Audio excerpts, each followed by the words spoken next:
Les affrontements entre le M23 et les forces loyalistes ont eu lieu depuis ce mercredi dernier et ce jeudi à Mouchaki, dans le nord Kivu, en territoire de Massissi. Si certains habitants parlent de l'occupation de la localité par le M23, l'armée congolaise parle d'une infiltration.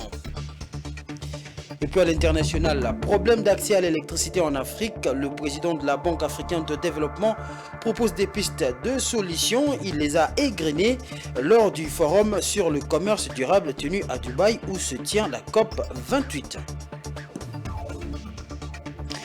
19h30, heure de vous informer, mesdames et messieurs. Bienvenue à ce journal. Nous allons démarrer cette session d'information avec la Commission électorale nationale indépendante, CENI en sigle, qui sollicite du président de la République un appui logistique de 4 Antonov et 10 hélicoptères pour le déploiement des personnels et matériel dans le Congo profond dans le cadre des élections générales du 20 décembre 2023.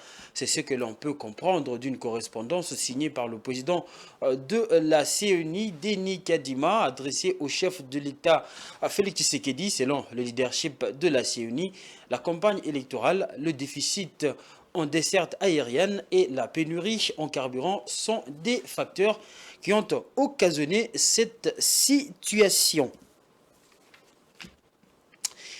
Ma vision est de voir le Congo parmi les 5 puissances du monde. Ces propos émanent de Enoch Ngila, candidat président numéro 26 aux élections de décembre prochain. C'était au cours de l'émission Parole au candidat président de la République organisée par le Conseil supérieur de l'audiovisuel, c'est ça qu'on sigle. Je vous propose de le suivre dans cet extrait choisi par Jojo Moulamba. J'ai dit, nous ne devons pas continuer dans le béquillardage. Il y a des choses que nous devons comprendre qui ne sont pas adaptées à notre pays. Il y a des choses que nous devons se mettre à réfléchir. Regardez d'autres pays, comment ils évoluent. Je vous ai dit, ma vision, c'est de voir le Congo parmi les 5 puissances du monde. Qu'est-ce qui manque de penser que le Congo soit parmi les 5 puissances du monde? Qu'est-ce qui manque? C'est nous, le Congo qui fait d'autres pays puissants. Vous le savez. Quel avenir pour les assemblées provinciales? Mais justement, je vais y revenir. Les parlements provinciaux. Le problème souvent, c'est d'avoir de fondements dans le pensée. Vous savez, c'est à partir de là, quand nous parlons des assemblées, si nous nous arrêtons à ces niveaux superficiels, mais nous ne voyons pas que nous avons, avec ces institutions, nous avons perdu notre civilisation. Nous avons perdu notre identité. Aujourd'hui, nous sommes en train de perdre notre existence. Ça, ce sont de problèmes que nous devons traiter. La raison pour laquelle je comprends, mais le problème, c'est que si vous me donnez le temps d'expliquer les institutions d'État, d'hégémonie de contrôle, vous allez comprendre la place des institutions dont vous avez parlé. Vous êtes un peu trop philosophique. Je pose une question pourtant simple. Quel avenir pour les assemblées provinciales? Faudra-t-il les supprimer? Faudra supprimer assemblées provinciales? Gouvernements provinciaux, quel avenir finalement? La question est pourtant simple. Une réponse assez philosophique. Et je ne pense pas que des Congolais qui vous suivent et qui vous éliront peut-être le 20 décembre comprennent grand-chose sur votre vision à ce sujet. Je prends, vous savez, le pays s'est construit par 2 piliers. Je vais répondre à votre question. Il y a 2 piliers fondamentaux, les bases. Il faut commencer par les bases. Je n'ai pas dit que je ne donne pas l'importance à cela, mais quand vous me donnez le temps d'expliquer le fonctionnement des institutions d'État, d'hégémonie de contrôle, vous allez donner l'importance au Congo. On ne donne pas l'importance aux hommes. Je sais que les assemblées ont leur position dans les institutions d'hégémonie de contrôle. Oui, mais justement, M. Gila, qu'est-ce que vous proposez? Quelle offre vous faites? Est-ce que vous le gardez dans l'état actuel ou vous proposez autre chose? Parce que vous avez dit pour les provinces, vous retournez à 10 ou à 11. Et que deviennent les institutions provinciales? C'est clair. Dans les institutions d'État, d'hégémonie de contrôle, vous savez, dans notre pays, il y a deux piliers, l'économie et la politique. Et on en parle très peu de l'économie. Vous avez l'exemple, madame, vous savez, parce que vous voyagez beaucoup, je sais que vous avez vu à un moment donné de l'histoire en Belgique, il n'y avait pas de politique, il n'y avait pas de gouvernement. Mais l'économie tenait le pays. Vous vous souvenez, il n'y avait pas de gouvernement, mais il restait avec l'économie. Donc vous les supprimez aussi? Je n'ai pas dit ça. Voilà, l'intégralité de cette émission est à suivre à 22 h sur nos antennes des Géopolis. Aujourd'hui même, jeudi 7 décembre 2023, ça sera le cas pour tous les candidats qui ont enregistré les émissions Parole aux candidats organisées par le Conseil supérieur de la magistrature. On va changer de chapitre maintenant pour parler de secteur minier. Dans presque 12 mois, la Congolaise de l'exploitation minière co-minière aura un siège dans la commune annexe à Lubumbashi, chef-lieu de la province du Haut-Katanga, en construction sur fonds propres. Pourquoi le choix de Lubumbashi? À quand la construction ou l'acquisition des bureaux de représentation dans d'autres villes du pays, telles que Manono, dans le Tanganyika? Réponse avec Célestin Kibeya Kabemba, son directeur général, sur les propos recueillis par Dieudonné Boinali. Le communière ici à Lubumbashi n'avait pas de bureau propre à lui, c'est locataire. C'est ce que nous avons fait l'effort. Nous avons défendu notre plan de relance au niveau du conseil d'administration, au niveau des actionnaires, pour avoir l'autorisation de développer ce projet ici avec des bureaux propres à communière à Lubumbashi, étant donné qu'il y a un élément c'est ajouté par rapport au patrimoine minier de Cominière, c'est la présence de l'élément lithium dans les concessions de Cominière. Comme le lithium est un élément important dans la transition énergétique, eh bien Cominière, jusque-là, c'est Cominière qui possède les plus grands gisements de lithium au monde. Cominière a des concessions dans 3 provinces issues du Grand Katanga. Donc Cominière a des concessions dans le Haut-Katanga, Cominière a des concessions dans le Tanganyika et Cominière a des concessions dans le Haut-Loma. Donc ce que nous venons de faire, c'est l'axe Haut-Katanga. Nous avons l'ambition aussi, les démarches sont très avancées pour faire un bureau de liaison à Kalemi et un autre à Kamina. Et bien sûr, vous savez très bien que la direction générale c'est à Kinshasa, mais ici c'est pour l'axe Haut-Katanga. Donc nous n'avons pas violé le code minier. On va aller maintenant dans la province de l'Ituri où la ville de Bunia se transforme au jour le jour. Des nouvelles infrastructures routières et des nouveaux bâtiments naissent partout dans la ville. Pendant son séjour à Bunia, le VPM en charge de l'économie nationale, Vital Kamerhe, a salué le travail qui est en train d'être réalisé actuellement par le gouverneur militaire de cette province, le lieutenant général Johnny Luboya. Suivez.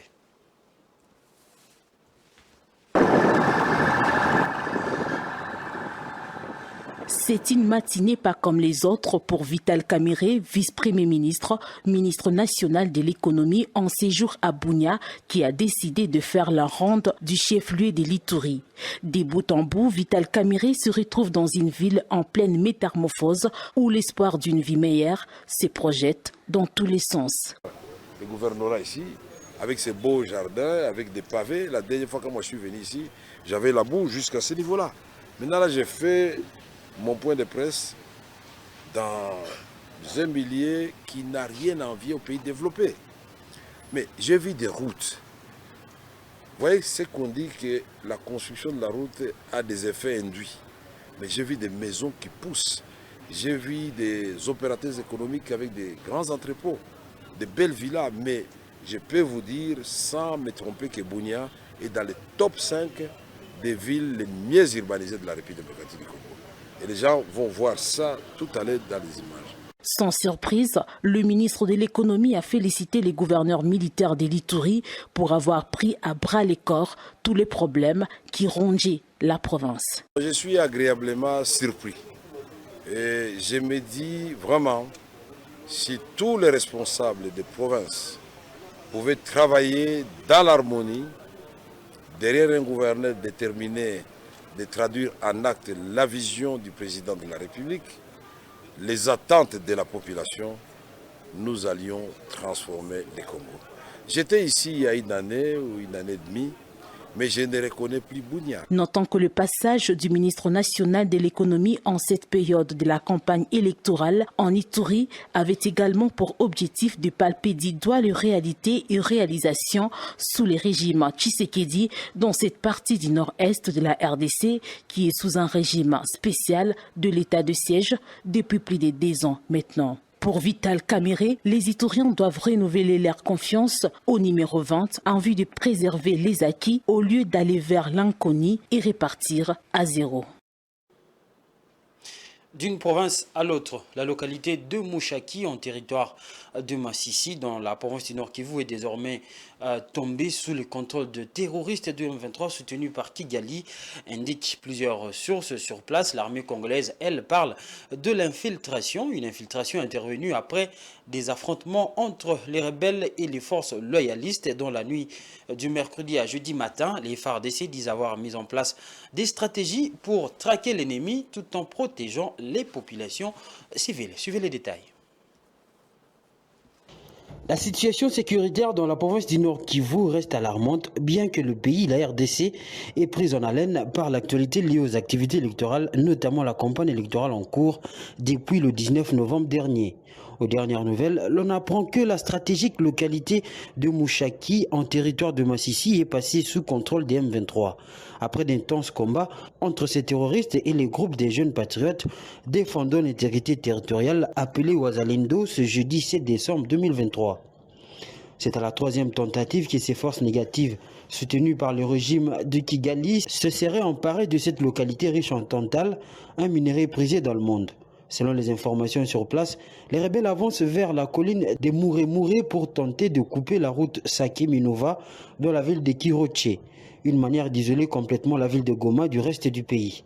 L'armée congolaise, pour sa part, affirme que c'est depuis la nuit de mercredi jusqu'à ce jeudi que les FARDC sont en train de contenir l'ennemi M23 RDF qui a attaqué Mouchaki sur différents axes, notamment l'axe Tuonane-Mouchaki et Kingi Mouchaki. Selon le lieutenant-colonel Njike Kaiko Guillaume, il s'agit d'une infiltration de M23 dans cette localité. En revanche, l'armée congolaise dit mettre en place des stratégies pour traquer l'ennemi tout en préservant la quiétude de la population. En sport, l'international congolais Fiston Kalala Maele a été retenu dans la liste des 3 meilleurs joueurs pour le titre de meilleur joueur africain des interclubs de la CAF pour l'année 2023, a annoncé l'instance dirigeante du football continental. La cérémonie de la CAF Award aura lieu le 11 décembre prochain à Marrakech au Maroc. Blessé Kuzola nous en dit plus.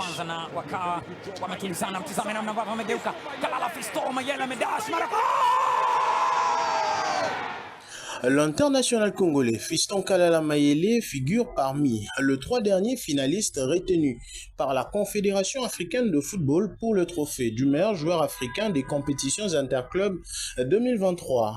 C'est ce qu'a révélé la CAF ce jeudi 7 décembre 2023 à travers ses canaux numériques, en attendant de découvrir le vainqueur de ces trophées qui sera connu ce 11 décembre 2023 à Marrakech au Maroc à l'occasion de la cérémonie des CAF Awards 2023. Dans ces sprints finales figurent 2 autres joueurs qui vont batailler contre le Congolais. Il s'agit du Namibien Peter Chalouli de Mamelodi Sundowns et du Sud-Africain Persito, attaquant du National Al Ahly, vainqueur de la Ligue des Champions de la CAF 2023.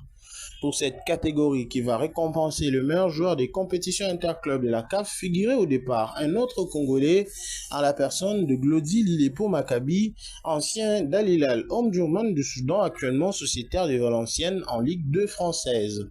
Rappelons par ailleurs que ces trophées a déjà été remporté 2 fois par 2 Congolais, à savoir Trésor Mputu avec Mazembe en 2007 et Firmin Moubele Ndombe avec Vita Club en 2014.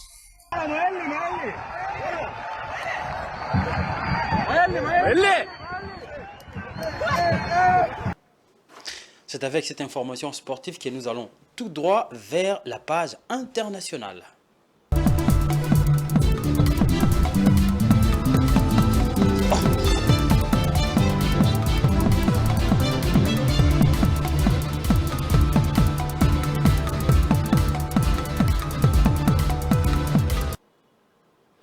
En fin 2021, soit 600 millions d'Africains, soit 43% de la population africaine, n'avaient pas accès à l'électricité. Pourtant, l'Afrique possède 60% des meilleures ressources solaires du monde.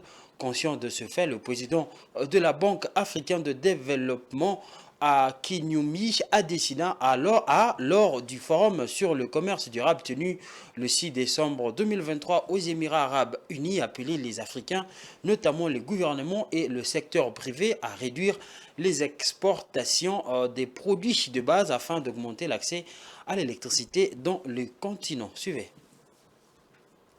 Le forum sur le commerce durable tenu le 6 décembre 2023 aux Émirats arabes unis invite les acteurs du secteur privé à proposer des solutions pour le développement du commerce durable à la COP28. L'énergie étant un catalyseur dans la mise en place des chaînes d'approvisionnement durable, le président de la Banque africaine de développement, Akinwumi Adesina, estime que pour être un leader de l'économie verte, l'Afrique doit tirer un meilleur parti des opportunités qu'offre le domaine des énergies renouvelables, étant donné qu'il possède 60% des meilleures ressources solaires du monde. L'Afrique a la plus forte illumination au monde en termes d'énergie solaire. Elle possède 60% de l'offre solaire mondiale. Notre programme développe 10 000 MW d'énergie solaire dans 11 pays du Sahel et devrait permettre de fournir de l'électricité à 250 millions de personnes.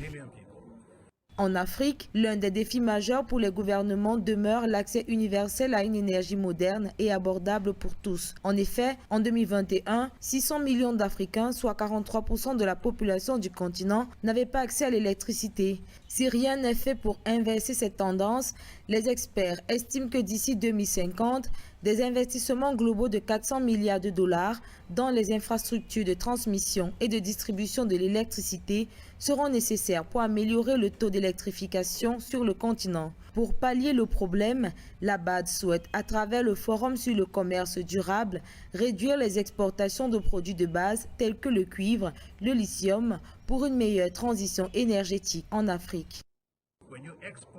L'exportation de matières premières est une porte ouverte à la pauvreté. Lorsque vous développez une chaîne de valeur, vous ajoutez de la valeur en travaillant avec d'autres dans le monde pour progresser dans la chaîne de valeur à partir de ce que vous avez compilé à votre avantage. C'est l'autoroute du succès et je pense que l'Afrique est fatiguée d'être pauvre. Selon certains observateurs, le gaz naturel devrait continuer à jouer un rôle important dans le mix énergétique africain à court et à moyen terme, en fournissant des capacités flexibles à mesure que les énergies renouvelables se développeront et que le stockage par batterie deviendra plus rentable. La demande en Afrique de ce combustible fossile, moins polluant que le pétrole et le charbon, devrait augmenter de 3% par an en moyenne jusqu'en 2030, avant de diminuer progressivement par la suite. Et puis, l'entreprise Société Générale a signé 2 accords avec le groupe Vista qui prévoit la cession totale des parts du groupe dans ses filiales locales africaines, à savoir la Société Générale Burkina Faso et Banco Société Générale Mozambique. Blessed Kouzola. Société Générale a signé 2 accords avec le groupe Vista qui prévoit la cession totale des parts du groupe dans ses filiales locales africaines, à savoir Société Générale Burkina Faso et Banco Société Générale Mozambique. Selon les engagements pris, le groupe Vista reprendrait la totalité des activités opérées par ses filiales ainsi que l'intégralité du portefeuille client et l'ensemble des collaborateurs de ces entités, précise la banque dans un communiqué.